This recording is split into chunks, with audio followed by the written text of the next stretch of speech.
Assalamualaikum warahmatullahi wabarakatuh, sahabat CS. Pada kesempatan ini kita reaksi lagi ya, sebuah video dari Guru Gembul ya. Ini menceritakan tentang hacker Indonesia ya. Entah itu Indonesia atau dari mana, pokoknya dia terkenal di Indonesia ya, namanya dengan Bjorka. Pada para sahabat semua, pada para subscriber semua, saya ucapkan terima kasih dan semoga Allah senantiasa membalas kebaikan Anda semua. Dan yang baru kenal dengan channel ini, saya mohon subscribe-nya ya, agar saya tetap membangun channel ini dan membesarkan channel ini. Oke, kita reaction sebuah video dari Guru Gembul ya.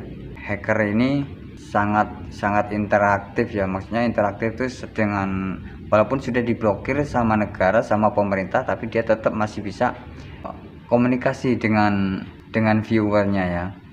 Kita lanjut reaksinya ya.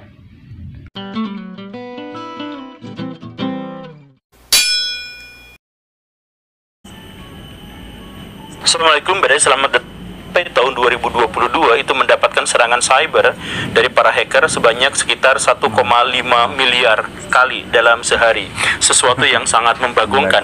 Tetapi di antara serangan-serangan yang begitu sporadis dan sangat banyak itu, muncul satu nama yang kemudian namanya itu benar-benar menjadi trending, bahkan menyaingi Pak Sambo, yaitu Pak Bjorka, seorang yang mengaku keturunan Indonesia, memiliki ibu asuh orang Indonesia dan punya teman Indonesia, tetapi tinggal di Polandia.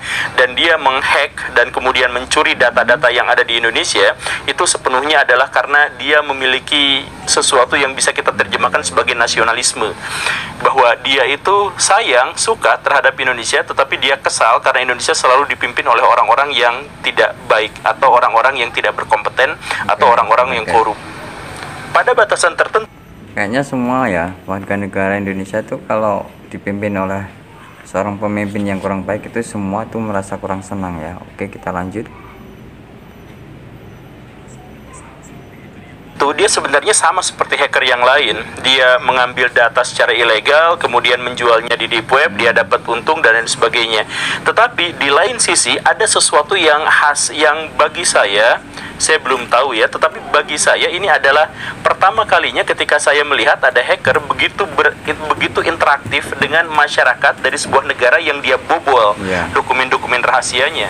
Kan dia itu bikin media sosial, kemudian diblokir lagi, tapi bikin lagi. Untuk apa? Untuk bisa berinteraksi dengan masyarakat, dengan netizen Indonesia, dan untuk bisa menyampaikan pesan-pesan yang moralis gitu kepada masyarakat dan pejabat Indonesia.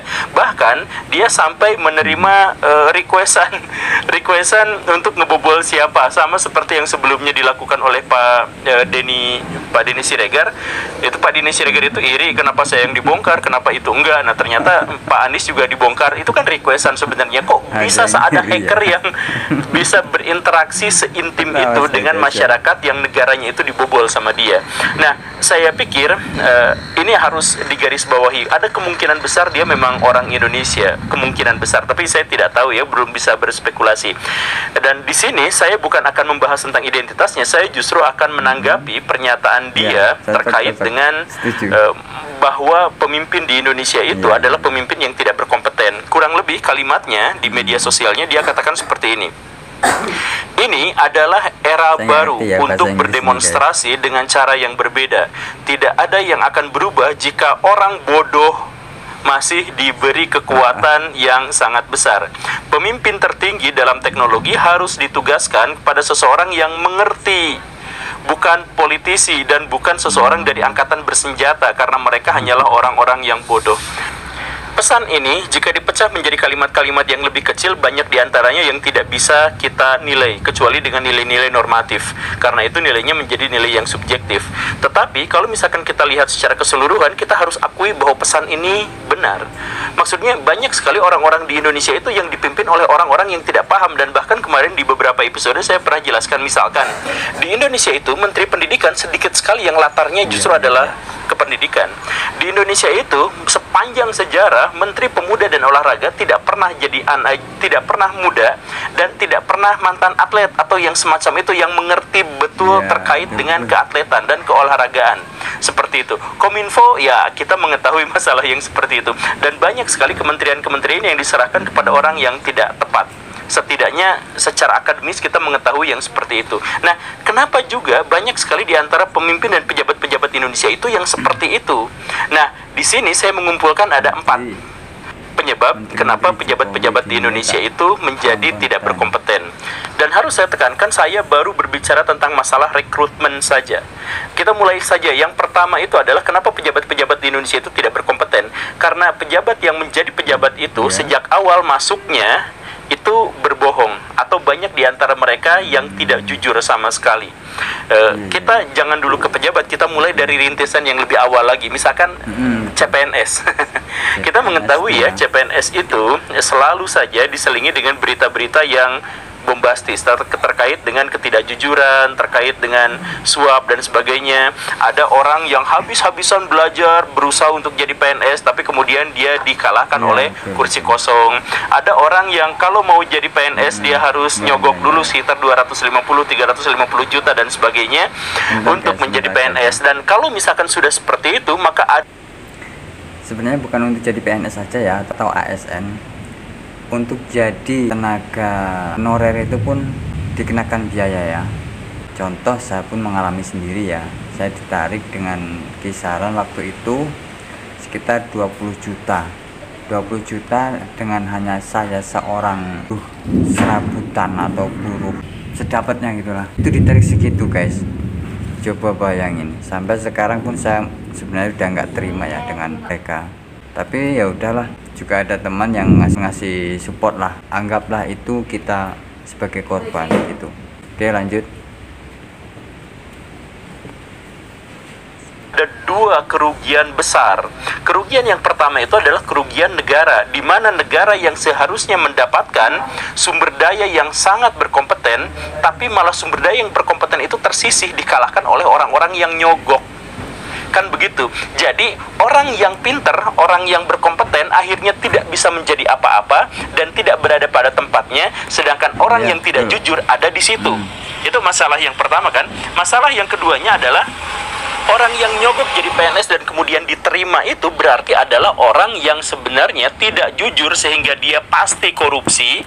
Kemudian yang kedua pasti bermalas-malasan, karena untuk jadi PNS kan sebenarnya dengan rajin dia bisa, tetapi dia menolak untuk rajin, dia memilih jalan yang pintas yang menunjukkan dia malas. Maka kadar berikutnya untuk menjadi PNS ketika dia sudah benar-benar menjadi itu adalah bahwa dia pasti malas-malasan, dia pasti korup, dia pasti tidak berkompeten, dan yang lebih penting lagi dia telah menyingkirkan orang yang benar-benar berkompeten sehingga tidak ada di situ. Nah, kalau misalkan kita pikirkan bahwa untuk menjadi PNS saja seperti itu, apakah menjadi pejabat kita akan menyingkirkan mekanisme yang seperti itu? Saya pikir tidak, dan pejabat juga banyak yang terbukti sama sekali tidak berkompeten. Kalau cerita ini pura-puranya kita terima sebagai kebenaran, maka siapa yang kita lihat sebagai pejabat-pejabat di negara sekarang Indonesia itu adalah pejabat-pejabat yang hasil dari korupsi, dan orang-orang yang sebenarnya harus menjabat di situ sekarang tersisihkan dan kita tidak mengetahui dia ada di mana. Yang kita lihat sebagai pejabat mungkin adalah orang-orang bodoh yang tidak berkompeten dan korup tadi itu. Kalau sistem rekrutmennya seperti itu, kan itu mah kalau ya. Kalau tidak ya berarti kan tidak, berarti pejabat-pejabat kita bersih semua gitu. Tapi itu poin yang pertama, kenapa banyak di antara pejabat-pejabat kita yang tidak berkompeten menurut Pak Bjorka.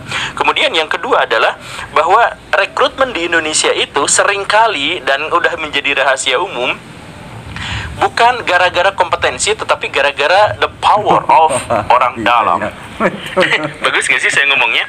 Tapi kita di sini gak usah cari data karena kita bisa melihat dengan mata kaki kita sendiri. Jadi misalkan di Indonesia itu ada presiden, anaknya jadi presiden, anaknya lagi nyalon jadi presiden juga gitu. Kan ada yang seperti itu ya. Kemudian ada DPR, anaknya juga nyalon jadi DPR, anaknya cucunya lagi juga ada yang seperti itu. Begitu. Jadi ya ini bukan orang dalam atau bukan, tapi kita bisa melihatnya dengan cara yang seperti itu ya. Kalau mereka berkompeten ya syukur, tetapi kan kita juga sekali lagi ya tanpa data, ini mah cuma melihat aja gitu, melihat bahwa banyak di antara mereka itu yang gak kompeten gitu, bahkan baca visi misi aja gak ngerti gitu, salah sebut gitu dan sebagainya, kan banyak yang seperti itu. Bahkan ada pejabat di Indonesia yang gak hafal Pancasila tetapi dia tetap menjadi pejabat gitu, kan sangat luar biasa. Dan ini lagi-lagi bukan hanya untuk sesuatu yang lebih besar gitu, yang ada di atas-atas. Saya punya murid dulu itu, murid TK, dan dia itu stres luar biasa. Gara-gara dia tuh hobinya tuh main bola dan seneng main bola. Cita-cita terbesarnya itu adalah pengen jadi pemain bola. Tetapi dia dipaksa les, dipaksa apa dan sebagainya, dan harus masuk ke sekolah yang diinginkan oleh orang tuanya, pelajaran yang harus bagus, adil, yang sesuai dengan keinginan orang tuanya dan sebagainya. Kenapa? Karena orang tuanya itu adalah tentara, dan kata orang tuanya, bapak tuh perwira tentara, jadi sudah punya tempat di situ, sudah punya jatah di situ. Jadi nanti kamu kalau jadi tentara langsung masuk ke jatah ini gitu.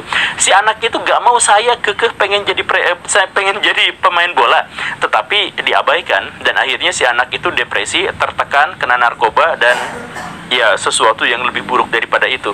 Nah, ini menunjukkan bahwa sebenarnya jabatan ketentaraan atau guru atau ya fungsional dan sebagainya yang ada di Indonesia itu sudah terbiasa menggunakan orang dalam. Kalau ada pamannya, ada papahnya, ada siapanya yang sebelumnya menjabat di situ, maka anaknya pun memiliki ruang yang besar untuk bisa memasuki tempat yang sama. Dengan perekrutan yang seperti ini, maka tentu saja banyak di antara pejabat-pejabat di Indonesia itu yang tidak berkompeten. Setuju banget. Setuju nggak? Kemudian yang ketiga yang menyebabkan di Indonesia itu pejabat-pejabat dianggap kurang berkompeten itu adalah gara-gara sistem kita dalam perekrutan yang memang benar-benar ngaco gitu. Kita mulai dari hal yang sederhana, tes CPNS, lagi-lagi ke tes CPNS ya. Saya punya contoh soalnya begini ya. Contoh soal tes. Sahabat semua, reaksi video dari Guru Gembul yaitu tentang hacker Indonesia ya, yang dengan nama Bjorka ya. Bjorka itu nggak tahu lah itu apa artinya atau dari mana kata-katanya, cuma itu memang lagi viral di Indonesia ya. Oke, segitu saja dulu ya kawan, jangan lupa like dan subscribe ya. Terima kasih. Assalamualaikum warahmatullahi wabarakatuh.